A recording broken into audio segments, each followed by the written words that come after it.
Hi friends, welcome back to Suma home maker. నేను మీ సుమా శ్రీధర్. దేవీ నవరాత్రులలో అమ్మవారిని 4వ రోజున శ్రీ మహాచండికా దేవిగా అలంకరించుకుంటాము. అలానే అమ్మవారికి ఎంతో ఇష్టమైనటువంటి పరవానాన్ని నైవేద్యంగా సమర్పిస్తాము. ఈ సింపుల్ పరవానాన్ని ఎలా తయారు చేసుకోవాలో ఈ వీడియోలో చూద్దాం.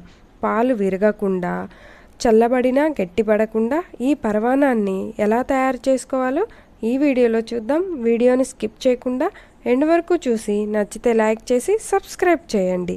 లేట్ చేయకుండా పరమాణాన్ని తయారు చేయటం కోసం ముందుగా స్టవ్ పైన ప్యాన్ పెట్టుకొని 1 కప్పు పెసరపప్పును వేసుకొని దూరగా వేయించుకోవాలి. సన్నని సెగ పైన 2 నుంచి 3 నిమిషాల పాటు వేయించుకుంటే ఈ విధంగా రంగు మారి పెసరపప్పు మంచి సువాసనతో ఉంటాయి. ఈ పెసరపప్పుని ఒక బౌల్లోకి తీసుకోవాలి. ఇప్పుడు ఒక కుక్కర్ గిన్నెను తీసుకొని అందులోకి 1 కప్పు రైస్ని వేసుకోవాలి. అదే కప్పుతో 1/2 కప్పు పెసరపప్పును కూడా వేయించి పెట్టుకున్నాం కదా, ఆ పెసరపప్పును కూడా వేసుకొని వాటర్ పోసి నీట్గా 2-3 టైమ్స్ వాష్ చేసుకొని తీసుకోవాలి.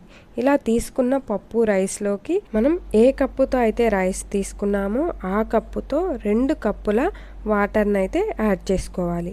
అలానే ఇందులోకి ఇప్పుడే 1 కప్పు చిక్కటి పాలను కూడా యాడ్ చేసుకోవాలి. ఇలా పాలను కూడా ఇప్పుడే యాడ్ చేసుకోవటం వలన పాలు రైసు పప్పుకి పట్టి మంచి టేస్ట్ ఉంటుంది పరమాన్నం. ఇలా మొత్తం పాలు వాటర్ యాడ్ చేసిన తర్వాత గెరెటతో కలయి తిప్పి కుక్కర్ గిన్నెకి మూతను ఉంచి స్టవ్ పైన ఉంచి మీడియం ఫ్లేమ్లో 3 విజిల్స్ వచ్చేంత వరకు కుక్ చేసుకోవాలి. 3 విజిల్స్ వచ్చిన తర్వాత ప్రెషర్ మొత్తం పోయిన తర్వాత కుక్కర్ గిన్నె మూత తీసి చూడండి. రైస్ అనేది ఈ విధంగా పర్ఫెక్ట్గా కుక్ అయిపోయి ఉంటుంది. అలా పలుకుగా కాకుండా మరీ మెత్తగా కాకుండా మీడియంగా కుక్ అయి ఉంటుంది. ఇప్పుడు ఇందులోకి మరొక కప్పు పాలని యాడ్ చేసుకోవాలి. ఇక్కడ తీసుకున్న 1 కప్పు రైస్కి 2 కప్పుల పాలను అయితే యూజ్ చేశానండి. మీకు కావాలి అనుకుంటే ఇంకొక కప్పు పాలనైనా యాడ్ చేసుకోవచ్చు. అప్పుడు పరవాన్నం మరింత టేస్ట్గా ఉంటుంది. ఇలా మొత్తాన్ని గెరెటతో కలుపుకున్న తర్వాత ఈ కుక్కర్ గిన్నెని స్టవ్ పైన ఉంచి స్టవ్ని హై ఫ్లేమ్లో పెట్టి పాలు కాగి బాగా ఉడికేంత వరకు స్టవ్ని అయితే హై ఫ్లేమ్లోనే ఉంచుకోవాలి.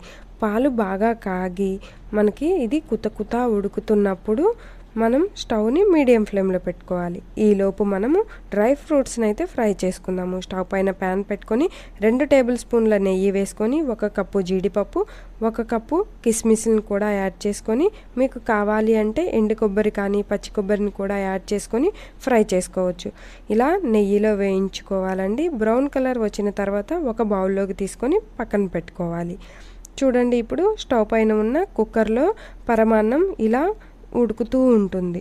ఇలా ఉడుకుతున్నప్పుడు గెరెటతో తిప్పుకుంటూ స్టవ్ని మీడియం ఫ్లేమ్లో ఉంచి దగ్గరగా వచ్చిన తర్వాత ఏ కప్పుతో అయితే బియ్యం తీసుకున్నామో ఆ కప్పుతో 1 కప్పు బెల్లంని కూడా వేసుకోవాలి. బెల్లాన్ని ఈ విధంగా ముక్కలుగా కొట్టి తీసుకొని వేసుకోవాలండి.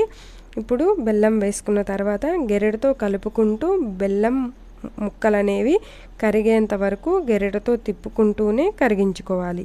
ఈ ప్రాసెస్ అంతా స్టవ్ అనేది సిమ్లోనే ఉండాలండి. లేకపోతే అడుగంటేసి అడుగు మాడిపోతుంది. మనకి పరమాన్నం కూడా మాడిపోయిన వాసన వస్తుంది. అందుకోసమే స్టవ్ని సిమ్లో ఉంచి గెరెటతో తిప్పుకుంటూ బెల్లం కరిగిన తరువాత ఇందులోకి 1 టేబుల్ స్పూన్ ఇలాచీ పౌడర్ని కూడా వేసుకొని గెరెటతో కలయి తిప్పుకుంటూ ఉంటే మనకి ఇలాగ పరమాన్నం పర్ఫెక్ట్ కన్సిస్టెన్సీలోకి అయితే వస్తుంది. చూడండి ఎంత థిక్గా దగ్గరగా వచ్చిందో. ఇలా వచ్చిన తర్వాత మనం ముందుగా వేయించి పెట్టుకున్న కిస్మిస్లు జీడిపప్పులను కూడా నేతితో సహా వేసుకొని గెరెటతో కలయి తిప్పి 1 నిమిషం కుక్ చేసుకొని స్టవ్ ఆఫ్ చేసుకోవాలి. ఇప్పుడు మనకి పర్ఫెక్ట్ కన్సిస్టెన్సీలో పరమాన్నం అనేది ఉందండి. ఈ కన్సిస్టెన్సీలోనే మనం స్టవ్ ఆఫ్ చేసుకుంటే పరమాన్నం అనేది చల్లబడినా కానీ గట్టిగా అవ్వకుండా చిక్కగా ఉంటుంది. ఇప్పుడు వేడివేడి పరమాన్నం అయితే రెడీ. ఈ వేడివేడి పరమాన్నంలో గట్టిపప్పు నెయ్యి వేసుకొని తింటే సూపర్గా ఉంటుందండి. వీడియో నచ్చితే ప్లీజ్ లైక్, షేర్, సబ్స్క్రైబ్.